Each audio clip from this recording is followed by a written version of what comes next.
குர்கை மீடியாவிற்கு உங்களை அன்புடன் வரவேற்கிறோம்.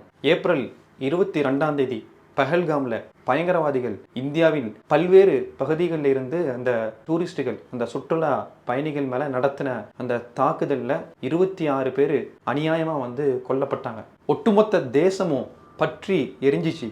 ஒன்றிய அரசை நோக்கி கேள்வி மலைகளை எழுப்புனாங்க.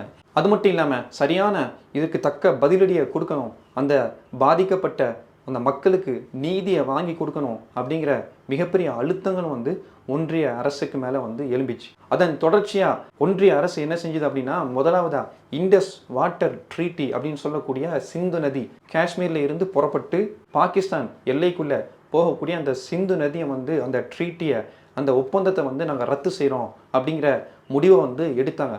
இதற்கு பதிலாக பாகிஸ்தான் என்ன செய்கிறாங்க அப்படின்னா, சிம்லா ட்ரீட்டியை சிம்லா ஒப்பந்தத்தை ரத்து செய்கிறாங்க. இதெல்லாம் காணாது. எடுக்கக்கூடிய இந்த ஸ்டெப்ஸ்லாம் ஓரளவுக்கு அழுத்தங்களை கொடுத்தாலும் இதெல்லாம் காணாது. பாதிக்கப்பட்ட அந்த மக்களுக்கு சரியான நீதி வாங்கி கொடுக்கணும் அப்படின்னா அந்த தீவிரவாதிகள், அந்த பயங்கரவாதிகள் தண்டிக்கப்படணும் அப்படிங்கிற மிகப்பெரிய கோரிக்கைகள், அழுத்தங்கள் ஒன்றிய அரசிற்கு மேலே எழும்பிச்சு. அதை தொடர்ந்து தான் ஆப்ரேஷன் சிந்தூர் அப்படின்னு மே 7 மிகப்பெரிய ஒரு திட்டமிடப்பட்ட ஒரு தாக்குதலை துல்லியமாக நடத்தினாங்க. அதை இந்திய இராணுவம் மிக சுருக்கமாக அந்த ப்ரெஸ் ப்ரீஃபிங்கில் வெளிப்படுத்தினாங்க. இதனால் வரைக்கும் என்னென்ன தாக்குதல்லாம் பாகிஸ்தானுடைய பயங்கரவாத அமைப்புகள் மூலமாக இந்தியா அனுபவிச்சதோ அந்த ஒட்டுமொத்த தளங்களையும் குறி வச்சு 9 அந்த தீவிரவாதிகளுடைய தளங்கள் மேலே தாக்குதல் நடத்தியிருக்கிறோம். ஜெய்ஷி முகமது, ஹிஸ்புல் முஜாஹிதீன், லஷ்கரி தொய்பா என்று சொல்லக்கூடிய அந்த பயங்கரவாத அமைப்புகளுக்கு எதிராக தான் இந்த தாக்குதலை நடத்தியிருக்கிறோம் அப்படிங்கிற துல்லியமான அந்த ப்ரெஸ் ப்ரீஃபிங்கை இந்திய இராணுவத்தில் இருந்து கொடுத்தாங்க. அதற்கு பதிலடியாக ஒட்டுமொத்த அந்த பாகிஸ்தானிய இராணுவமும் சரி, அரசாங்கமும் திரும்ப நிச்சயமாக நாங்கள் தாக்குதல் நடத்துவோம் அப்படிங்கிற அறைகூவலை விட்டாங்க. அதை தொடர்ந்து லைன் ஆஃப் கண்ட்ரோல்னு சொல்லக்கூடிய காஷ்மீர், அந்த கார்கில், அந்த பார்டர் இருக்கக்கூடிய அந்த இடங்களில் பீரங்கி தாக்குதலை ஷெல் தாக்குதலை தொடர்ந்து நடத்தினாங்க. மே 8ஆம் தேதி அதில் கிட்டத்தட்ட 16 காஷ்மீரிய மக்கள் கொல்லப்பட்டாங்க.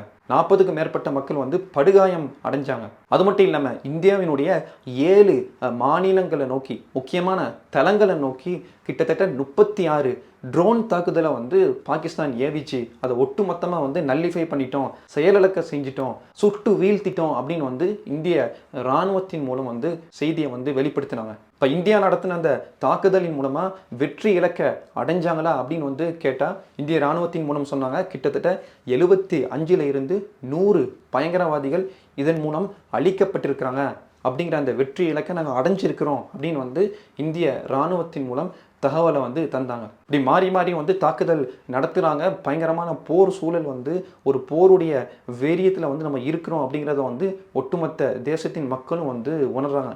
உலகமும் பார்த்துட்டு இருக்குது. இதை எப்படியாவது ஒரு முடிவுக்கு கொண்டு வரணும். அணு ஆயுத நாடு, நியூக்ளியர் பவர்டு நேஷன் அப்படின்னு சொல்லக்கூடிய ரெண்டுமே அணு ஆயுதம் கொண்டிருக்கக்கூடிய நாடு.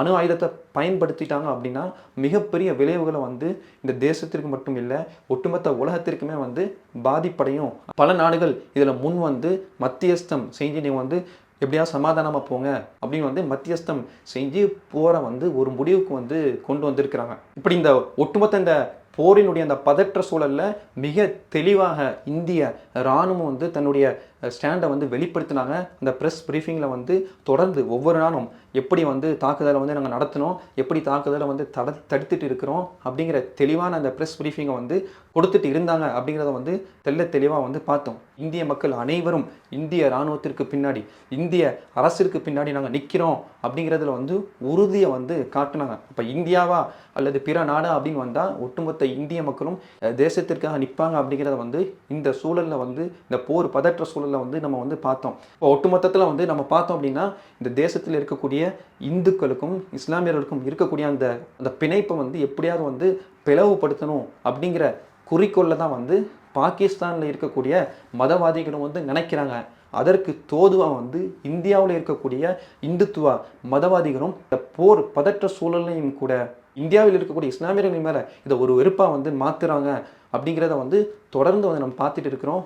இந்த போரில் இஸ்லாமியர்களுடைய பங்கே வந்து மிகப்பெரிய பங்காக வந்து இருந்துச்சு அப்படிங்கிறத வந்து நம்ம பார்க்குறோம். இப்படிப்பட்ட இந்த பயங்கரவாதிகள் வந்து 26 பேரை வந்து சுட்டு கொன்றாங்களே, அதில் முதல் உயிராக வந்து போனது வந்து சையது ஆதில் ஹுசைன் ஷா அப்படிங்கிற ஒரு இஸ்லாமியருடைய உயிர். அந்த பயங்கரவாதிக்கு எதிராக வந்து போராடி அவனுடைய துப்பாக்கியை வந்து பறிக்க நினச்சி, ஒரு குடும்பத்தையே வந்து காப்பாற்றுறதுக்காக பயங்கரவாதியினுடைய கையில் இருக்கக்கூடிய துப்பாக்கியை பறிக்க நினச்சதை வந்து முடியாமல் தான், இவனை வந்து முதல் போட்டு தள்ளினா தான் அடுத்த கட்ட நடவடிக்கை நம்ம எடுக்க முடியும் அப்படின்னு வந்து முதலாவதாக சுட்ட உயிர் வந்து சையத் ஆதில் ஹுசைன் ஷா அப்படிங்கிற ஒரு இஸ்லாமியருடைய உயிர், காஷ்மீரிய உயிர் அப்படிங்கிறத வந்து நம்ம புரிஞ்சுக்கணும். அதுக்கு அடுத்ததான் வந்து அந்த லைன் ஆஃப் கண்ட்ரோலில் அந்த பார்டரில் வந்து கிளாஷஸ் நடக்குது. இந்திய இராணுவத்திற்கும் பாகிஸ்தானிய இராணுவத்துக்கும் அந்த கிளாஷஸ் நடக்குது. அதில் முதலாவதாக போன இந்திய இராணுவத்தினுடைய உயிர் அப்படின்னு பார்த்தா ஜென்டு அலி ஷேக் அப்படின்னு சொல்லக்கூடிய வெஸ்ட் பெங்காலுடைய அந்த இராணுவ வீரருடைய அந்த உயிர் தான் வந்து முதல் உயிராக இந்த கிளாஷஸில் வந்து போகுது. அது மட்டும் இல்லாமல் இந்த ப்ரெஸ் ப்ரீஃபிங்கில் பார்த்தோம், லியூட்டினன்ட் கலனல் சோஃபியா குரேஷி அப்படிங்கிற ஒரு இஸ்லாமியர் தான் வந்து இந்த தாக்குதல் ஆப்ரேஷன் சிந்தூரில் வந்து மிகப்பெரிய மூளையாக இருந்து செயல்பட்ட ஒரு வீரமங்கை, இந்த தேசத்தினுடைய தாய் அப்படிங்கிறத வந்து நம்ம பார்த்தோம். அவரும் வந்து குஜராத்தை சேர்ந்த ஒரு இஸ்லாமிய குடும்பம் அப்படின்னு வந்து நம்ம வந்து பார்த்தோம். அது மட்டும் இல்லாமல் இந்த தாக்குதலுக்கு மிகப்பெரிய அளவுக்கு பயன்படுத்தப்பட்ட அந்த ஜெட்டு போர் விமானங்கள் எதுவும் பார்த்தோம் அப்படின்னா ரஃபேல் விமானங்கள். அந்த ரஃபேல் விமானத்தை முதலாக வந்து பிரான்ஸ்ல இருந்து இந்தியாவுக்கு கொண்டு வந்த இராணுவ வீரர் யார் அப்படின்னு பார்த்தா ஏர் மார்ஷல் இலால் அஹ்மத் அப்படின்னு சொல்லக்கூடிய காஷ்மீரை சேர்ந்த ஒரு இஸ்லாமியர் அப்படிங்கிறதையும் வந்து நம்ம பார்க்குறோம். அவர் தான் வந்து இந்த இப்போ நடந்த அந்த தாக்குதலில் வந்து இந்த ரஃபேல் விமானிகளுக்கு வந்து எப்படி துல்லியமாக வந்து தாக்குதல் நடத்தணும் அப்படிங்கிற இந்த ட்ரைனிங்கை வந்து கொடுத்ததாக வந்து அறிவிக்கிறாங்க. அது மட்டும் இல்லாமல் பாகிஸ்தான் வந்து அந்த லைன் ஆஃப் கண்ட்ரோலில் பூஞ்ச் அப்படிங்கிற காஷ்மீரிய அந்த நகரத்தின் மேலே மிகப்பெரிய தாக்குதலை வந்து நடத்துகிறாங்க. 15 உயிர்கள் வந்து போகுது. அதில் 13 உயிர் வந்து இஸ்லாமியர்களுடைய உயிரை வந்து கொடுத்துருக்குறாங்க. காஷ்மீரிய மக்கள் வந்து இன்னுயிரை வந்து போருக்காக வந்து கொடுத்துருக்குறாங்க அப்படிங்கிறதையும் வந்து புரிஞ்சுக்கணும். இந்த போரின் சூழலில் கூட தன்னுடைய பங்களிப்பை வந்து இந்த தேசத்தினுடைய இஸ்லாமிய மக்கள் வந்து கொடுத்தாங்க அப்படிங்கிறத வந்து ஆதாரப்பூர்வமாக வந்து நம்ம வந்து பார்த்துட்டு இருக்கிறோம். முடிவாக இந்த தாக்குதலுக்கு எதிராக, இந்த தீவிரவாத அந்த பயங்கரவாத தாக்குதலுக்கு எதிராக ஓரளவுக்கு வந்து வெற்றி இலக்கு வந்து இந்திய இராணுவம் அடைஞ்சிருக்குது அப்படிங்கிறத வந்து நம்ம நம்புவோம். ஆனால் ரெஸ்பான்சிபிலிட்டி இதுக்கு யார் வந்து பொறுப்பேற்பா?